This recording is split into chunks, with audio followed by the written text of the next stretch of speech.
The moment I watched Bonnie reunite with Kuma, I immediately started ugly crying on the train in front of strangers. Well, don't tag me if any one of you recorded it. However, today we're going to go over some must-have reunions in One Piece. Not all of them are as emotional as Kuma and Bonnie's. Some are just straight-up violations. First up are Blackbeard and Shanks. These two Yonko are destined to clash. There is no way the story ends without these rivals having an all-out battle. They hate each other. They fought as kids. Blackbeard gave Shanks his famous eye scar, and Shanks even warned Whitebeard not to chase after Teach. But that's not all. Since Blackbeard is Rox's son, continuing his legacy, and Shanks probably knows the most about the world's secrets, this will be a clash of top-tier fighters and a battle to shape the world's destiny. This reunion is locked in. Next up are Zoro and Mihawk. This fight is inevitable. It's literally Zoro's entire dream. He wants to be the world's strongest swordsman, and Mihawk's holding the title. That clash has been brewing since Baratier. Zoro trained like a maniac, survived the craziest battles, and even learned from Mihawk himself during the time skip. This battle might even give him a chance to open his Sharingan eye. If he doesn't face Mihawk again, that would be the biggest missed payoff in the series, no question. And one question that definitely needs an answer is, will Brook meet Laboon? It's literally Brook's dream. He made a promise to Laboon decades ago that he'd return after sailing the Grand Line, and Laboon has never forgotten, still waiting like a real homie. Plus, it's the full payoff of Brook's dream, so we have to see it when it finally happens. Get the tissues ready because I'm crying, you're crying, Luffy's crying, everyone's crying. You know it. Another big one is Luffy and Shanks. This is the reunion. The original promise. The dude who gave Luffy the straw hat and said, "Give it back when you're a great pirate." And now Luffy's a Yonko Gear 5 Nika. He's that guy now. And Shanks has been watching Luffy grow, but now he's moving, going for the One Piece too. Whether they fight or talk, it's going to be emotional. Will Luffy finally give the hat back? Or will Shanks tell him to keep it? Either way, it's going to hit hard. Unless Shanks gets murdered before they meet. But we don't talk about that. And we can't forget Usopp and Yasopp at the same time. That's father-son tension waiting to explode. Sniper showdown incoming. Next up, Luffy and Dragon. Like, come on. They're father and son. That's enough reason. Dragon's been watching over Luffy. He saved his life in Log Town. Dude clearly cares. But the funny part is, Luffy does not care at all. When Garp told him who his dad was, he was like, "I have a dad," and moved on. But here's the thing. They're both major players in the final war. Dragon's leading the Revolutionary Army. Luffy's a Yonko, and they're both battling the Celestial Dragons. So even if it's not some deep heart-to-heart, there's gotta be at least some moment where they cross paths, right? It's not guaranteed, but it would be crazy to end the series without Luffy and his dad finally meeting face to face. Another big one is Shanks and his actual family. Ever since we found out St. Garling was Shanks' dad, this reunion felt inevitable. And now with his twin brother Shamrock in the mix, it's even crazier. How are you going to have 3 major characters with shared blood and not have them face off? The only reason this isn't absolutely going to happen is because Shanks has serious death flag energy at this point. It's basically a coin toss whether Shanks gets killed by Blackbeard or his evil twin.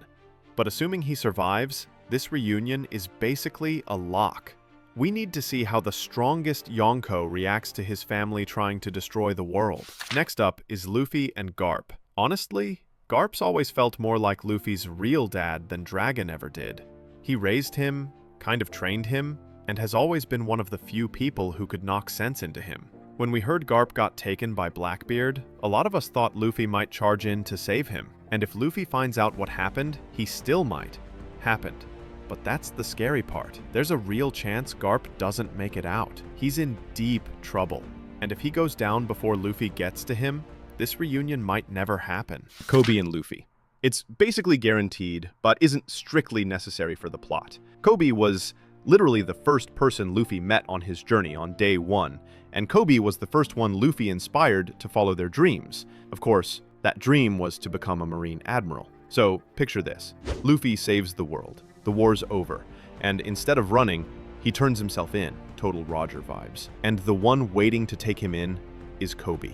There's too much history between them for it not to happen, and it would be a true full circle, which we know Oda loves. Smoker and Tashigi meeting the Straw Hats again. Smoker's come a long way since Logtown. He started as your classic, hard-nosed Marine, but over time he's been changing, questioning the system, and realizing the Straw Hats are doing more good than the world government. Tashigi's got her own agenda, too. She's still after all the graded swords in pirate hands, which puts her and Zoro on a collision course. And the whole thing with her looking just like Kuina feels too big to never bring up again. Plus, these two are the non-Straw Hats that have shown up in the most sagas. There's too much unresolved tension, personal growth, and history to leave it hanging. However, Oda's kind of sidelined these two lately. Next up, Enel and the Straw Hats. We've been waiting for this for over 17 years. Does anyone really believe Oda's just going to leave Enel chilling on the moon forever?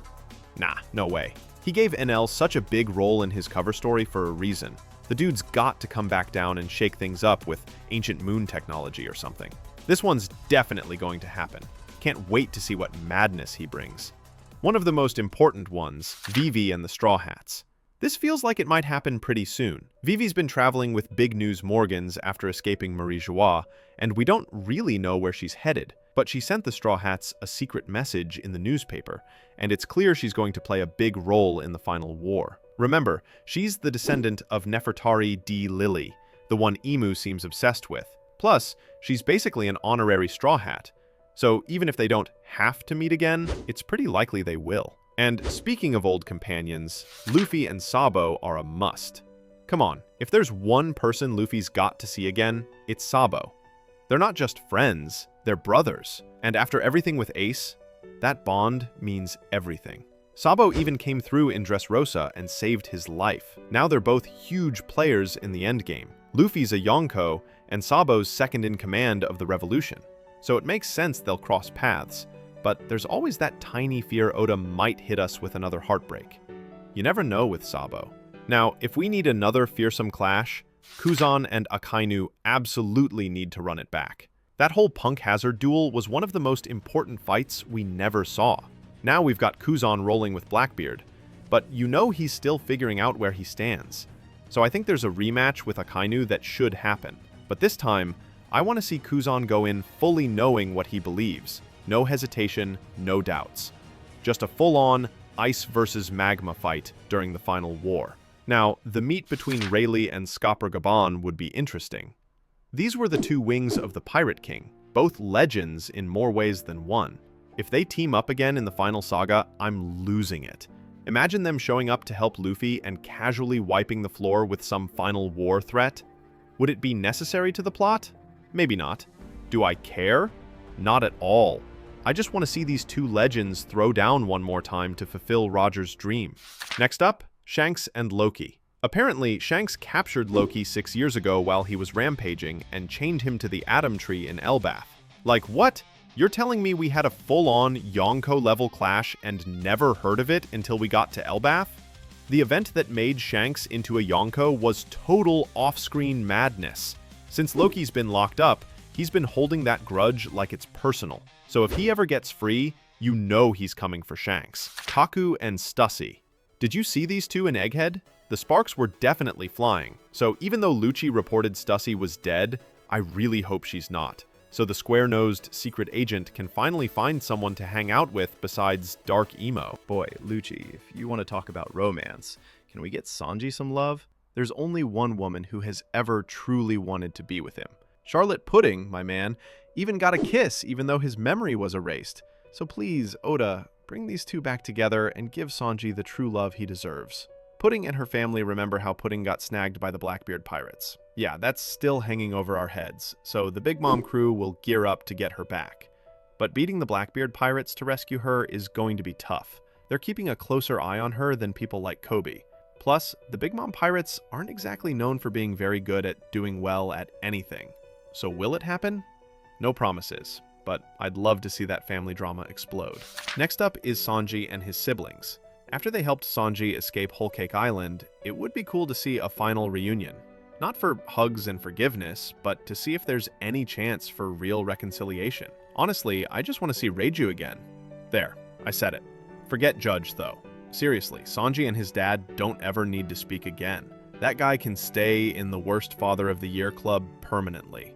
Now, one of the more important ones, Buggy and Shanks. These two were literally childhood crewmates on the Roger Pirates, and now they've both ended up as Yonko. One earned it, and the other tripped into it face first, but now that Buggy's gunning for the One Piece too, I think there's a good shot they cross paths again. Honestly, I just want it because it's comedy gold when these two share a panel. The Grand Fleet and other allies. This is more general, but the Straw Hats should reunite with all their friends, like Shirahoshi and the Fishmen, Momo, Yamato, and other samurai from Wano, and the Grand Fleet. Even Katakuri, who had respect for Luffy. Plus, he's perfect for an after-battle feast. But none of those allies want to see Luffy more than Boa Hancock. With all the Kuja lore we're getting recently, a Boa and Luffy reunion is needed.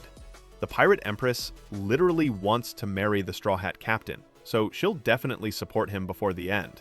And if she gets her way, they'll be together for life. Somehow, I feel like Boa's going to get her heart broken, but I'll let you tell her that.